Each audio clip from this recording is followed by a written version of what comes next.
딸기 아빠 입시 전쟁. 안녕하세요. 사교육 없는 세상을 꿈꾸는 딸기 아빠 이영근입니다. 이번 달 정부의 대입제도 개선 방안 발표가 예정되어 있습니다. 지난달 열린 교육관계 장관회의에서는 정시 확대와 함께 학생부 종합전형 문제가 활발한 논의가 있었다고 합니다. 따라서 이번 개선 방안의 핵심은 이미 언론에서 여러 번 보도된 것처럼 정시 확대와 학생부 종합전형 축소가 될 것으로 예상됩니다.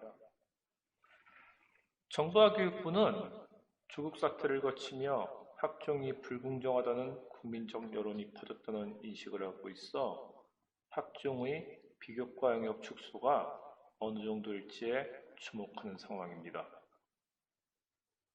딸기 아빠 입시 전쟁에서는 지난 시간 학종 축소, 정시 확대는 사교육 문제를 불러올 것이라는 지적을 했습니다.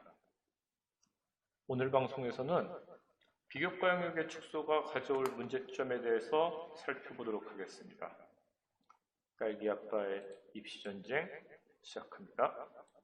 이번 달 발표될 정부의 대입제도 개선 방안의 핵심은 정시 확대와 학생부 종합전형 비교과 축소입니다. 하지만 대학이 축소된 학종 비교과 영역을 보완하기 위해 면접을 강화하고 교과 영역 확대를 명분으로 고교 사회화를 심화시킬 수 있다는 우려가 나오고 있습니다. 지난달 열린 교육관계 장관회의 주 관심사는 정시 확대였지만 학생부 종합전형 문제에 대해서도 활발한 논의가 있었던 것으로 보입니다. 유은혜 부총리가 회의 결과 발표 첫머리부터 학종의 획기적 개선을 내세운 점이 이를 뒷받침합니다.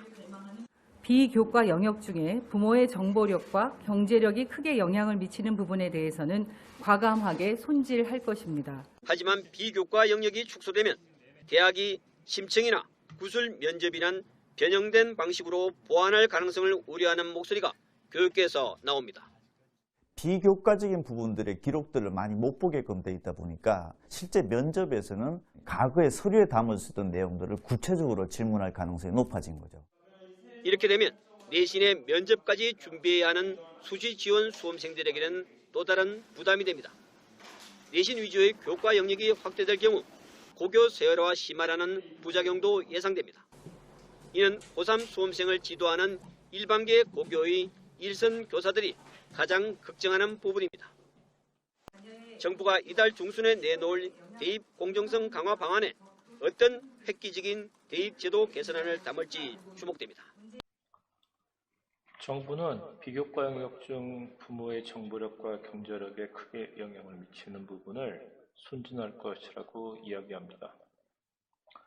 그러나 지난 방송에서도 이야기했듯이 정시가 확대되면 교과 영역을 위한 사교육이 부모의 경제력에 의해서 결정날 수밖에 없습니다. 교육 관련 시민단체에서 계속적으로 지적하는 이 문제에 대해 정부가 왜 답을 하지 않는지 그 이유가 궁금합니다.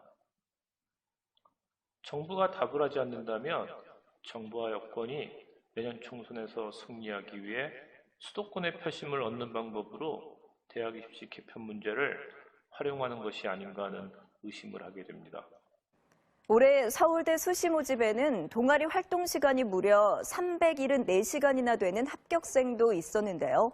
대학 수시 입학에서 동아리 활동이 중요한 스펙이 되고 있지만 학교마다 동아리 개수나 활동 지원금은 천차만별이라고 합니다.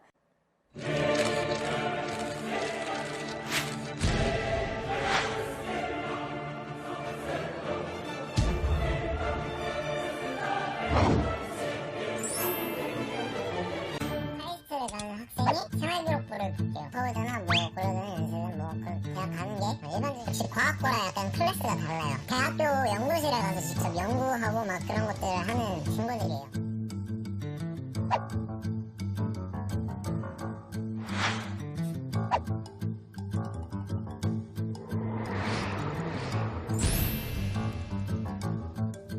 실험 재료비 같은 거 내 학교에서 학교에 웬만한 재료는 다 있어요.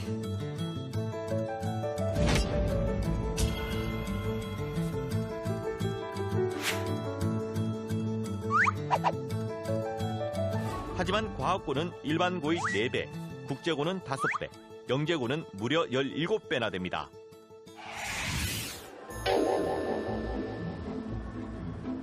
영자신문반이라 수학 강연부라 퍼즐부 하고 싶은데 못한다든가 이런 건 없어요? 그런 거 없어요. 동아리가 가장 많은 학교는 249개, 적은 학교는 28개, 무려 9배 차입니다. 상위 10곳 중 절반은 외고와 자사고였습니다. 상위고 몇 명 잘라서 이렇게 불러내나? 그런 활동이 있다고 소개하고 이거 해봐라 이런 식으로.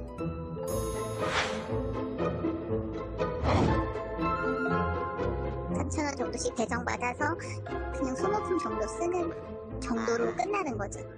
동아리가 거의 없어가지고 동아리를 한 개밖에 안 해서 그게 제일 아쉬웠거든요. 학종에서 비교과 영역이 축소되면서 관심을 가지는 부분이 동아리 활동입니다. 비교과 영역이 축소되는 경우 대학에서는 면접 등 학생을 평가하는 다른 방법들을 강화할 것입니다. 전공 적합성을 보여줄 수 있는 동아리 활동도 중요한 평가 항목이라고 생각합니다. 현재도 진로와 관련된 동아리 활동을 꾸준히 해왔다면 입학사정관에게 학과에 대한 관심도가 높다는 것을 충분히 어필할 수 있기 때문에 문제가 되고 있어 현 고등학교 1학년 학생들은 학년당 1개의 자율동아리만을 기재할 수 있도록 변경되었습니다. 왜 동아리 활동이 문제가 될까요? 앞의 영상에서도 보았듯이 고등학교마다 동아리 활동에는 많은 차이가 있습니다. 일반고에서는 정규 동아리 지원도 힘들기 때문에 자율 동아리를 지원하는 것은 불가능하다고 할 수 있습니다. 자율 동아리는 정규 동아리와 다르게 선생님의 도움 없이 학생들이 자발적으로 활동하고 커리큘럼을 짜야 합니다. 그렇기 때문에 정규 동아리에 비해 시간을 많이 써야 한다는 단점까지 있습니다. 자율 동아리 활동이 많은 학생들이 부모나 외부의 도움을 받는다는 생각을 할 수밖에 없는 이유입니다. 따라서 비교과 영역이 축소되는 경우 동아리 활동도 사교육학원에서 만들어질 수 있습니다.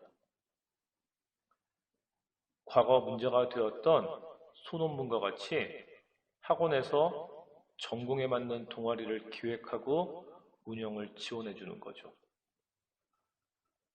특히 하나만 적어야 하는 자율 동아리는 웬만한 활동으로는 전공적 합성 평가에서 경쟁력을 갖기 힘들 것이기 때문에 학원 같은 도움을 더 많이 받게 될 것입니다.